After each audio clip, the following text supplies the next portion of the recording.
Hemos estado trabajando acerca de un pasaje para mí realmente muy importante por lo que refleja desde el corazón mismo del autor.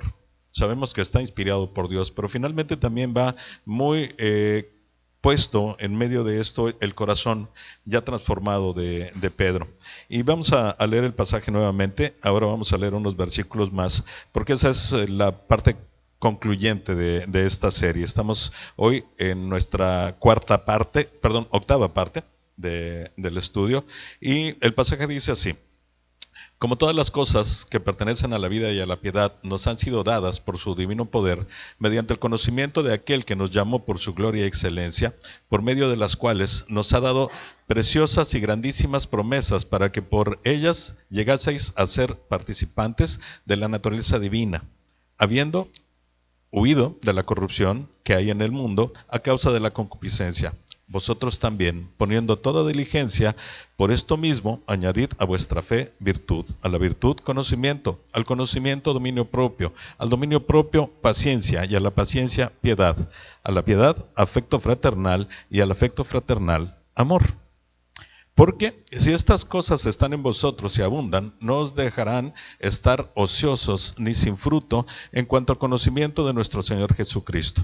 Pero el que no tiene estas cosas tiene la vista muy corta, es ciego, habiendo olvidado la purificación de sus antiguos pecados. Por lo cual, hermanos, tanto más procurad hacer firme vuestra vocación y elección, porque haciendo estas cosas no caeréis jamás.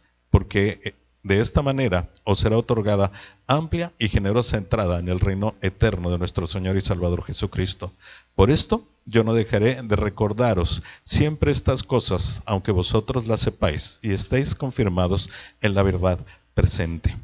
Una vez más, un pasaje, la octava ocasión que leemos esto en esta serie, y que de alguna manera concluye con este verso 12 que para mí es muy importante, en el sentido concreto de repetirnos las cosas una y otra vez. Y dice Pedro con todo su corazón desbordante, diciendo claramente: por esto, por todas estas causas, yo no dejaré de recordaros siempre estas cosas, aunque vosotros las sepáis y estéis confirmados en la verdad presente. Y yo sé que muchos de nosotros nos haremos siempre esa misma pregunta: ¿por qué pasamos tanto tiempo en este tema?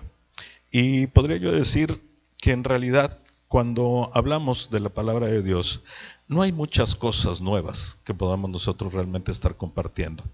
Es más, escuché un comentario de una escritora muy famosa que decía que si cuando vas a tu iglesia escuchas algo nuevo, algo diferente, tengas cuidado, porque a lo mejor es una mentira lo que te están compartiendo.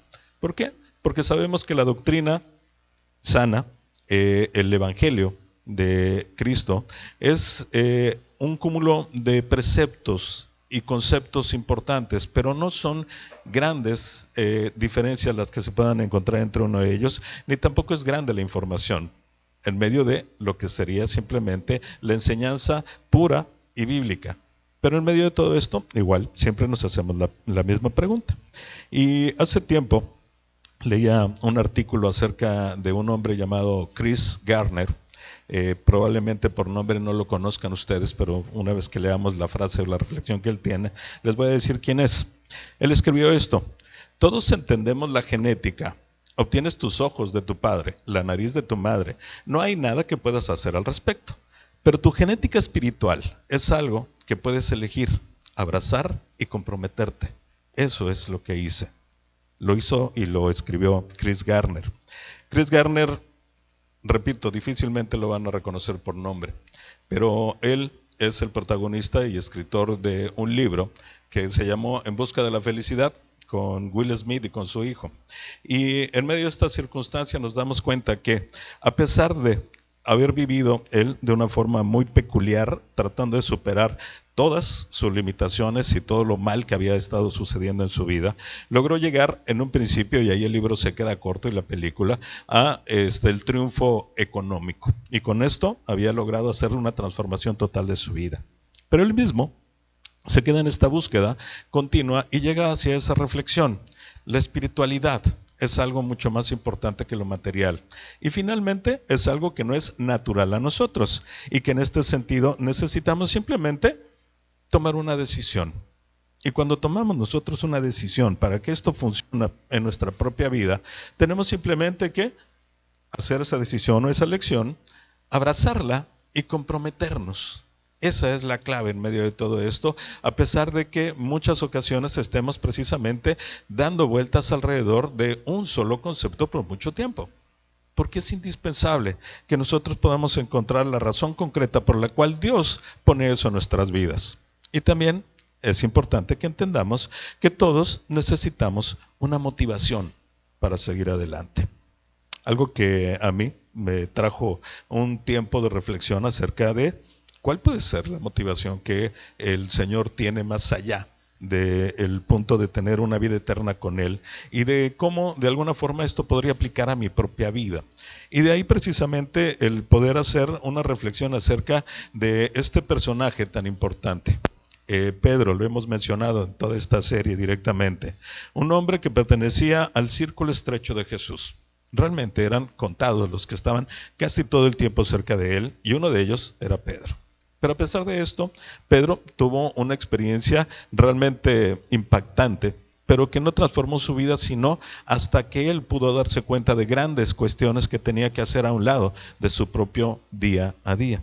Y en medio de esa experiencia y al final, después de haber realmente él vivido en carne propia todo lo que significa tener este conflicto con el mundo, este conflicto personal, esta cercanía, entre comillas, distante con el Señor, que no nos lleva más que simplemente a ser seguidores y algunos podría decir simpatizantes, él tuvo que pasar por un quebrantamiento para llegar entonces sí a experimentar la grandeza de lo que es una relación personal con Dios. Pero en medio de esa experiencia, bueno, nos comparte lo que para él sería esta fórmula divina de cómo lograr hacer que las cosas en nuestra vida sean transformadas a tal grado de que entonces sí, cuando las tengamos, podamos cumplir con todo lo que el Señor nos pide. Y nos dice con muchísima grandeza cómo es que nosotros debemos de ir acumulando cuestiones. Pedro conoce muy bien el tema y escribe desde su propio corazón transformado por su experiencia con Cristo. Por esto, yo no dejaré de recordaros siempre estas cosas, aunque vosotros las sepáis y estéis confirmados en la verdad presente. Y repito, Pedro nos habla desde el corazón y nos dice, por mi propia experiencia, yo conocí a Cristo, yo caminé con Él durante 3 años y a pesar de eso, en esos últimos días, esas últimas horas, es más, esos 40 días posteriores a la resurrección de Jesús, estaba yo realmente velado en medio de ello. Conocía la palabra de Dios, pude experimentarla junto a Él, pude ser testigo de esos grandes milagros, incluso yo también fui partícipe de ese poder. Sabemos que los apóstoles en su momento, aún estando con Jesús, ellos también ya hacían milagros. Pero a pesar de toda esa experiencia de Pedro, él tuvo que reconocer en último momento que necesitaba estar siendo recordado constantemente de ello, para no olvidarse y para poder seguir caminando en pos de lo que el Señor le había dado. Así que escribe él, repito, desde el corazón y les dice, no importa que lo sepan, por favor, no se aburran, no crean que estoy simplemente dando vueltas alrededor de un solo tema, sino me enfoco, porque es importante que ustedes aprendan y se queden, que ustedes mismos puedan atraparlo. El concepto aprender es directamente ponerlo algo como a los presos dentro de una celda para que no puedan escapar. Y para nosotros es importante eso también. Tenemos que aprender directamente de la palabra de Dios y tenerlo presente en nuestra vida. Somos muy dados a olvidar con rapidez lo bueno y grabamos como un memorándum constante lo malo. Esa es la realidad de nuestra vida, o al menos es la mía, no sé si los demás. Las cosas buenas las tomamos como que es parte de la vida y tienen que llegar. Entonces se nos van resbalando esos recuerdos y al momento en el que tenemos cuestiones medio complicadas y se nos está cuarteando el piso, en ese momento vienen todos los recuerdos malos, a manera casi, repito, como memorándum, grabados, escritos todos, cada uno de ellos, y eso es lo que traemos a nuestra mente con constancia. Y también ese es un motivo por el cual Pedro tiene que decir, no importa el momento, no importa el día, no importa en qué etapa de la vida estés, te tengo que recordar cada vez que pueda estos principios básicos que yo experimenté y que son los que trajeron esa transformación que hoy puedo expresar para hacer gloria en medio de la obra del Señor. Por esto debemos exhortarnos unos a otros como un recordatorio, asegurándonos que recordemos los preceptos bíblicos que son claves. ¿Cuáles serían? Bueno, ahorita vamos a ver ahí. Debemos tomar la determinación de ser intencionales en nuestro crecimiento espiritual. No se sucederá, sin más. Y no es una opción. Quiero que pensemos acerca de esto. ¿Qué significa ser intencionales?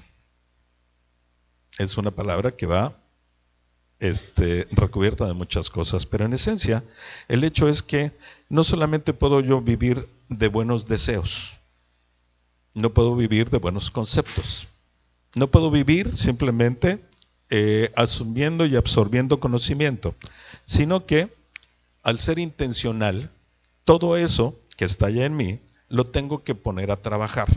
¿Para qué? Para que a través de ello entonces todas las promesas del Señor actúen, se puedan de alguna manera encender y empiecen a trabajar. Es casi el sentido claro de apretar un botón de encendido en nuestro propio espíritu y de esta manera empecemos a trabajar de una manera correcta. Así que siempre debemos de encontrar eso en nuestra vida. Ahora bien, Pedro, inspirado por Dios y motivado por su propia experiencia con Cristo, nos insta para que agreguemos con toda diligencia, ahí tenemos la lista de esas 7 cuestiones: virtud, conocimiento, dominio propio, paciencia, piedad, afecto fraternal y amor. Pero, al menos en mi vida siempre hay muchos peros. Me pregunto muchas cosas y creo que en medio de todo esto, bueno, también son preguntas muy naturales de las demás personas. Y simplemente quiero exponer esta circunstancia. ¿Qué nos motivaría a hacer esa obra, ese esfuerzo y tener la disciplina de ser diligentes en el desarrollo de ese tipo de vida? ¿Qué realmente podría estar motivándome, empujándome, inspirándome, instándome? De alguna manera, Greg utilizaba una palabra que para mí es muy extraña, pero decía, te tiene que compeler. Y compeler es un significado como el de las hélices de los barcos y demás, que absorben e impulsan sin que tú hagas ningún esfuerzo. Eso es exactamente ese significado de lo que hoy nosotros tenemos que aprender a hacer. Pero el punto concreto es qué nos motivaría, de qué manera nosotros podríamos ir hacia adelante y decir, como Chris Garner decía, ¿no? Ok, las cosas que no puedo cambiar, no las puedo cambiar. Esas están ahí, así soy. Pero lo que sí puedo es tomar una decisión, sí puedo, en medio de esa decisión, conocerla, aprenderla y comprometerme a seguir adelante. Él era una persona automotivada, pero la mayoría de nosotros no. Y necesitamos precisamente algo que nos impulse, que nos lleve, que nos manifieste una necesidad de caminar hacia lo que el Señor nos está pidiendo que hagamos y nos ofrezca al mismo tiempo un incentivo real en medio de nuestro espíritu para que lo podamos hacer. Es un trabajo arduo que tomará esfuerzo. Hay una lucha constante con nosotros mismos. Necesitamos entrenamiento, necesitamos disciplina. De manera natural no nos gustan estas palabras porque nosotros no gravitamos hacia esas cosas. La realidad es que cada vez que en mi vida se presenta circunstancias como algo que exige disciplina, esfuerzo, compromiso, responsabilidad, pues muchas veces le huyo porque no queremos nosotros precisamente tener que meternos en algo en lo que después no podemos decir, no, sabes que me voy a tardar un rato, no lo voy a hacer o lo que sea. Entonces no es natural a mí. Yo no estoy alrededor gravitando acerca del cumplimiento y de la disciplina y demás, sino pues mi testimonio de N número de veces que he tratado de bajar de peso, N número de veces que he iniciado en el gimnasio y N número de veces que he tenido una lista de compromisos hacia el futuro, ese mismo número de veces he fallado. ¿Por qué? Porque no es natural a mí. Y probablemente la realidad es también porque hace falta una gran motivación para que logremos ir hacia adelante. Y ahora bien, tenemos algo bien. Necesitamos una motivación, necesitamos una meta, un objetivo. Y ahora sí, vamos a leer esta segunda parte de este pasaje en 2 de Pedro 1, que ahí es donde nos va a mostrar qué es lo que el Señor nos ofrece como una motivación para que vayamos adelante. Y dice así: porque si estas cosas, hablando de las virtudes, esas 7 cualidades que Él pide que agreguemos a nuestra fe, están en vosotros y abundan, no os dejarán estar ociosos ni sin fruto en cuanto al conocimiento de nuestro Señor Jesucristo. Pero el que no tiene estas cosas tiene la vista muy corta, es ciego, habiendo olvidado la purificación de sus antiguos pecados. Por lo cual, hermanos, tanto más procurad hacer firme vuestra vocación y elección, porque haciendo estas cosas no caeréis jamás. Porque de esta manera os será otorgada amplia y generosa entrada en el reino eterno de nuestro Señor Jesucristo, Señor y Salvador Jesucristo. Ahora bien, hagamos algo que en el camino he aprendido y que me encantaría que cada uno de nosotros pudiéramos practicar cada vez que nos acerquemos a la palabra del Señor. Vamos a leerlo lentamente, haciendo una pausa para ver claramente la dimensión de cada precepto. Porque ahorita bien, leímos unos cuantos versículos, nos parecen interesantes, es parte de una secuencia de lo que va ahí, pero ¿qué realmente significa cada uno de ellos de manera profunda? El primer versículo, el verso 8 dice: porque si estas cosas están en vosotros y abundan, no os dejarán estar ociosos ni sin fruto en cuanto al conocimiento de nuestro Señor Jesucristo. Puntos importantes que tenemos que entender aquí. Número 1, las virtudes están en nosotros. Eso es una verdad para todo hijo de Dios, para todo creyente que ha aceptado a Jesucristo como su Salvador. Porque la palabra nos dice, en base a una promesa directa del Señor Jesucristo, que en el momento que nosotros le aceptemos como Salvador, en ese mismo instante entra a morar en nosotros el Espíritu Santo. Y el Espíritu Santo es un todo que viene completo. Y dentro de ese todo, paquete le podríamos nombrar, vienen también esas virtudes. En Gálatas 5 leemos lo que es el fruto del Espíritu, y esas virtudes están también incluidas dentro del fruto del Espíritu, y son cosas que nosotros no tenemos que adquirir. Es algo que no tenemos que comprar.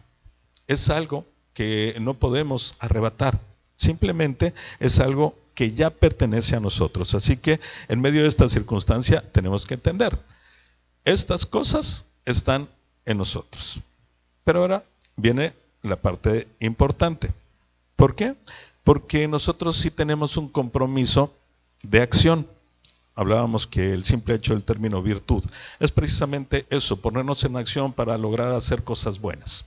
Y en medio de todo esto, la acción concreta es ¿cuál? Echar mano de esas virtudes, del fruto del Espíritu, y hacer que en nuestra vida empiecen primero a crecer, a florecer, hasta el momento que den fruto, y fruto abundante. Dice la palabra del Señor que por los frutos los conoceréis. ¿Quiénes son buenos? ¿Quiénes son malos? Pero en este sentido, nuestros frutos deben ser algo evidente en nuestra propia vida, pero al mismo tiempo tienen que abundar directamente.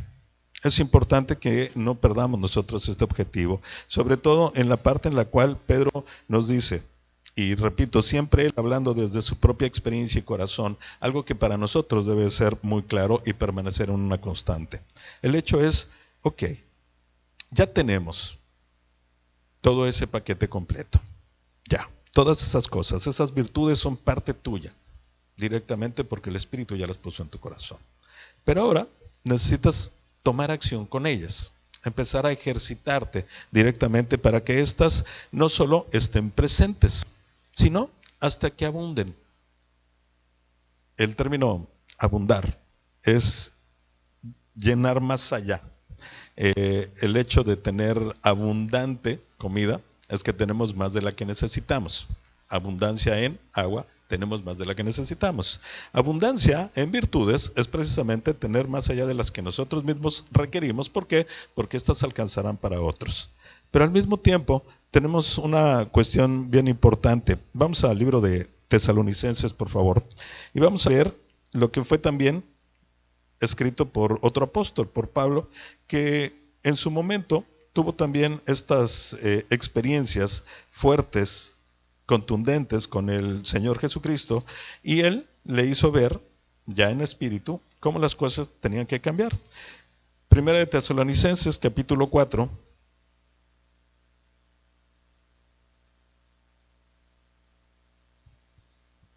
El verso 1 dice así: por lo demás, hermanos, os rogamos y exhortamos en el Señor Jesús, que de la manera que aprendisteis de nosotros cómo os conviene conduciros y agradad a Dios, así abundéis más y más. No se trata simplemente de conocer y haberlo hecho de alguna manera. Pedro escribe a la gente de Tesalónica dándoles un gran reconocimiento por su espiritualidad, por la manera en la que estaban siempre dispuestos a participar, a ayudar, a apoyar.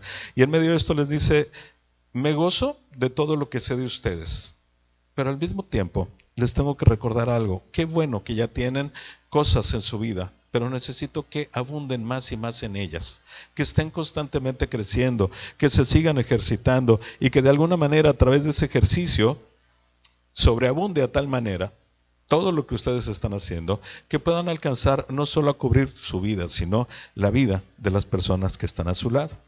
Ahí mismo, versos 9 y 10, por favor. Y dice así: pero acerca del amor fraternal, no tenéis necesidad de que os escriba, porque vosotros mismos habéis aprendido de Dios que os améis unos a otros, y también lo hacéis así con todos los hermanos que están en toda Macedonia.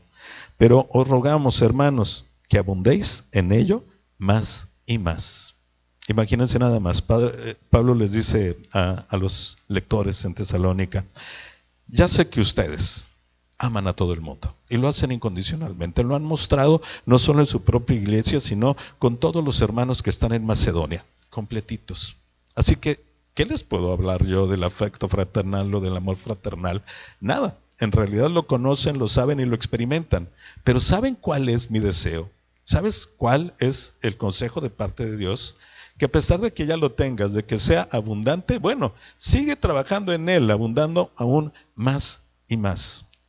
La palabra del Señor nos insta constantemente a ese crecimiento, no nos deja atorados y nos permite conocer desde su corazón y desde la experiencia de estos hombres y mujeres que nos dan su testimonio, cosas que son muy importantes para nosotros. ¿Por qué? Porque el propio pasaje, regresando al verso 8 de 2 Pedro, nos dice: porque si estas cosas están en vosotros y abundan, ahí viene la consecuencia. No os dejarán estar ociosos ni sin fruto en cuanto al conocimiento de nuestro Señor Jesucristo. Imaginémonos nada más lo que significa esto. Entendiéndolo correctamente, a mí me deja muy claro que, decía mi abuela, la ociosidad madre de todos los vicios. El ser ocioso no solo es ser perezoso, que no nos gusta actuar, sino que al mismo tiempo nos mueve hacia hacer cosas que solamente satisfacen nuestros sentidos. Así que cuando nosotros no estamos caminando por la línea que el Señor nos pone, si nosotros no echamos mano de lo que Él ya puso en nuestro corazón, lo ejercitamos y lo hacemos que abunden, vamos a estar ociosos. Y el ocio nos va a llevar a una gran distracción en nuestra vida. Lo más peligroso, obviamente, es este enfriamiento espiritual, pero traerá también consecuencias graves en medio de lo que es nuestra vida terrenal. Por eso, qué importante es que hoy, viendo hacia atrás, sobre todo en esta cuestión de mi periodo de adolescente, por aquí hay un par de jóvenes que están llegando últimamente, Fer, hemos platicado mucho acerca de ello. Es un tiempo en el que permanecer ocioso nos lleva a desviarnos tremendamente en nuestro camino. Y el Señor nos dice: no quieres desviarte, quieres estar siendo fructífero, quieres estar trabajando en pro de todo lo que es bueno, de todo lo virtuoso. Entonces, lo único que te pido que hagas es que estés ejercitando mis virtudes, que las pongas a actuar, a que éstas sobreabunden, y en ese momento que logren sobreabundar, entonces vendrá una consecuencia directa. no te dejaré estar ocioso. Por el contrario, vas a tener un crecimiento tremendo en medio de tu vida, y esto se puede convertir en un círculo virtuoso. ¿Por qué? Porque al momento de estar yo creciendo en la palabra del Señor, creciendo espiritualmente, entonces eso como consecuencia me va a traer no estar ocioso sino activo, y si yo estoy activo entonces sigo creciendo, y si sigo creciendo eso me lleva nuevamente a estar activo, y esto se convierte en un círculo vicioso que nunca, digo un círculo virtuoso que nunca termina, que por el contrario nos lleva siempre hacia ese crecimiento que todos estamos deseando.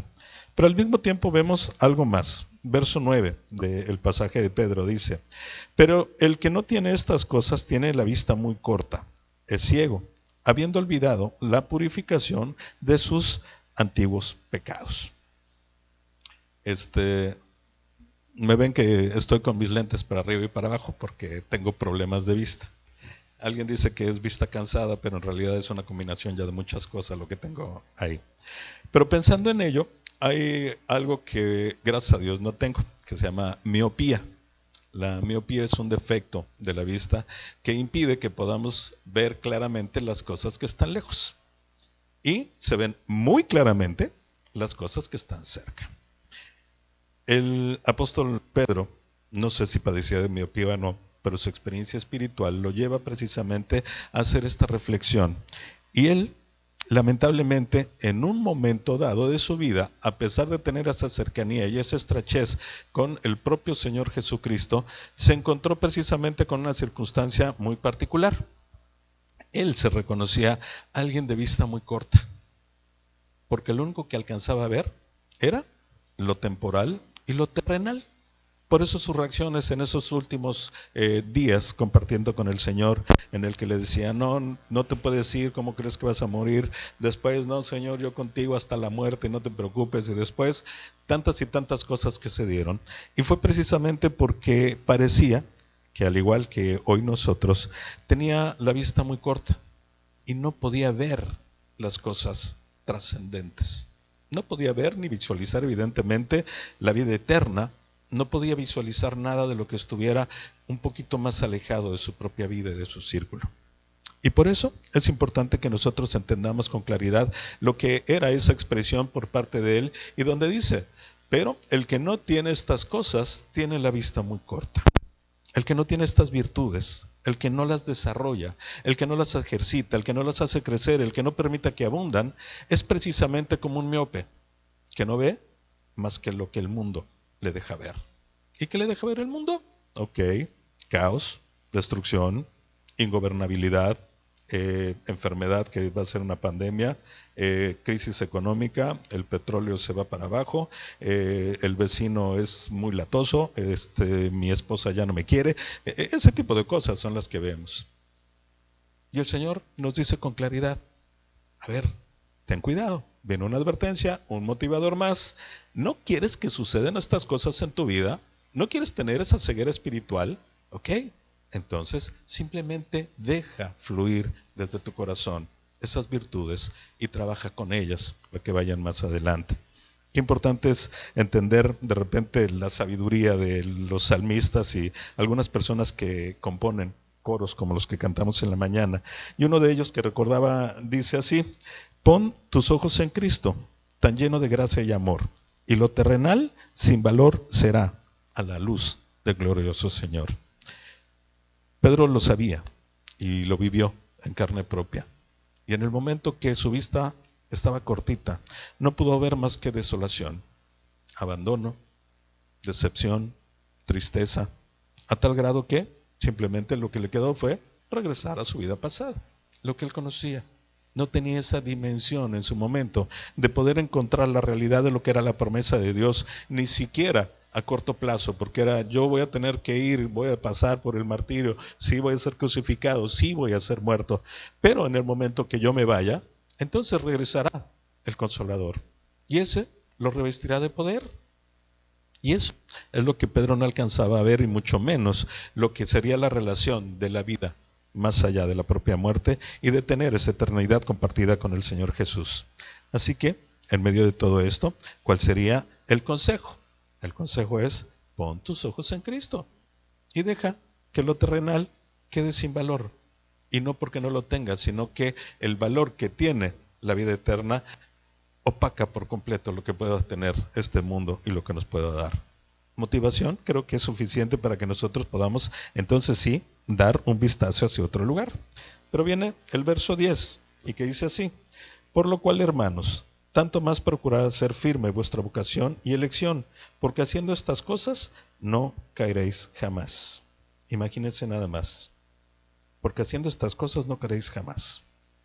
Una vez más, causa y efecto. Es una consecuencia.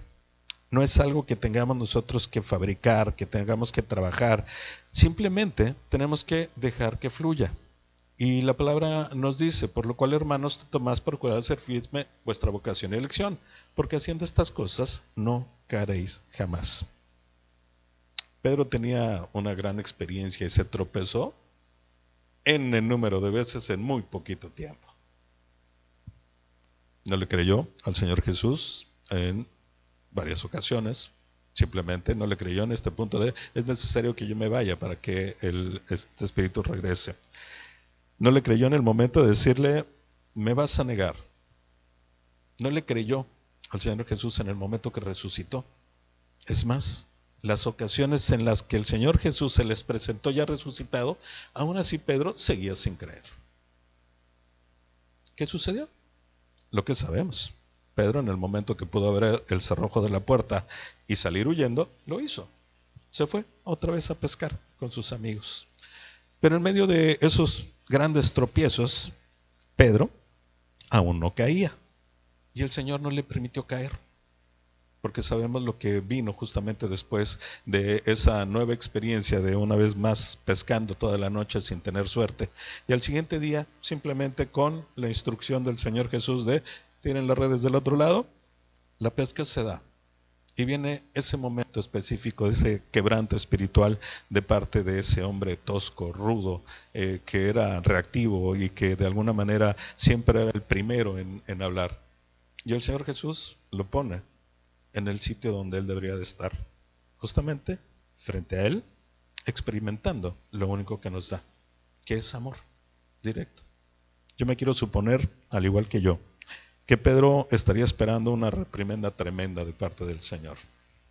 Tan indigno se sentía que se tuvo que vestir antes de echarse al agua para nadar y regresar a la presencia del Señor.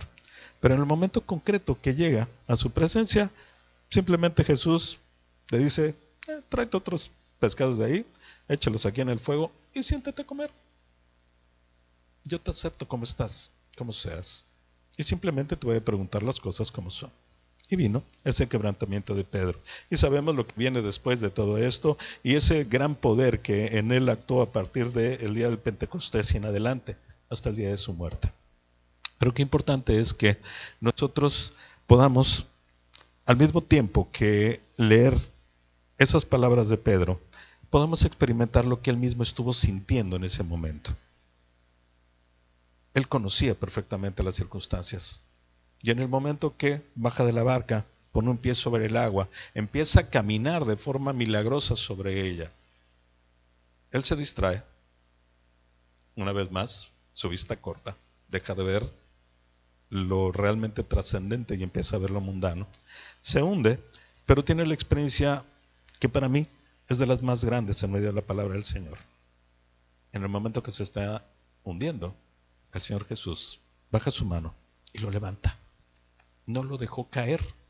Y eso es para nosotros una promesa también importante que debemos de aprender, y en medio de todo esto simplemente asumirlo como una motivación más para nuestra vida. No importa lo que sea tu andar, cuántas veces te tropieces, no importa qué tantas cuarteaduras en tu alma hay, la única realidad es que si tienes una fe real y permites que las virtudes que están en tu corazón empiecen a funcionar a favor de tu propia vida y de los demás, entonces tienes una promesa clara, que no vas a caer, porque el Señor no lo va a permitir, y Él te va a sacar adelante en medio de lo que es tu necesidad. Verso 11, y dice así: porque de esta manera os será otorgada amplia y generosa entrada en el reino eterno de nuestro Señor y Salvador Jesucristo. Pensaba yo acerca de esta experiencia y sé que en el caso concreto de Pedro, probablemente no tenía grandes imágenes de dónde echar mano para poder saber cómo es esa grande y generosa entrada.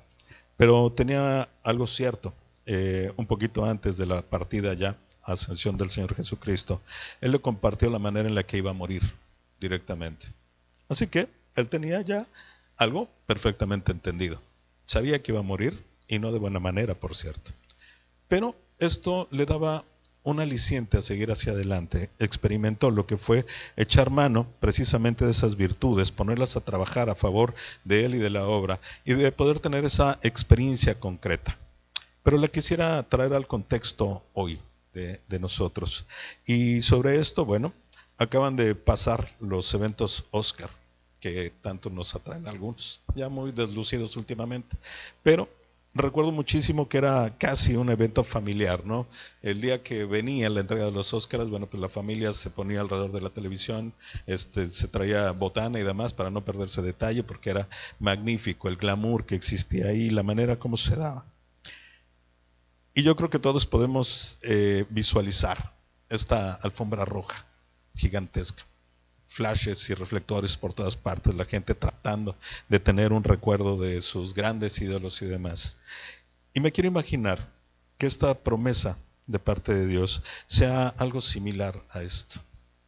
El día en que tengamos que partir, no sabemos ni cuándo ni cómo, pero que tengamos una garantía de, en el preciso momento de estar entrando a la presencia del Señor, va a ser grande, amplia nuestra entrada. Vamos a ser recibidos precisamente de esa manera, con una ovación de ángeles. ¿Por lo bueno que hicimos?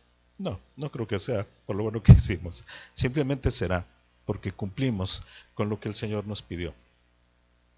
Pablo hablaba acerca de este tema también, y en 2 de Timoteo nos dice algo realmente interesante ahí, y me gustaría un poquito compartirlo con ustedes. Vamos a leerlo. Es 2 de Timoteo, capítulo 4, versos 7 y 8. Dice así: he peleado la buena batalla, he acabado la carrera, he guardado la fe. Por lo demás, me está guardada la corona de justicia, la cual me dará el Señor, juez justo, en aquel día, y no solo a mí, sino también a todos los que aman su venida. El mismo concepto que Pedro nos comparte ahí, simplemente con un Pablo ya anciano, también sabiendo que está muy cerca de ser decapitado por su fe en Cristo, y lo dice con un gozo tremendo. Timoteo, hijo amado, te digo muchas cosas, pero en medio de todo esto te doy ese último testimonio de mi vida. Yo ya hice lo que tenía que hacer. Lo hice conforme el Señor me pidió que lo hiciera.